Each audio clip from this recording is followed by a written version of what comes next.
Labasa tayo. Ayan. Saikwa sa Ilonggo. Ano ba to? Patola ba to? O patola? O anong patola natin? Patola. Luto ng laswa. Nakulong tubig na may bagoong. Ito. Ako, luto na. Kapit na.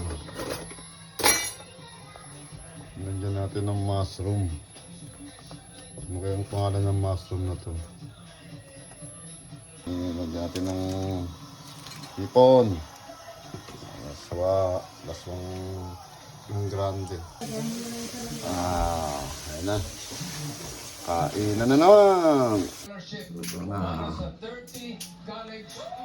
Ayan na. Kakain na tayo.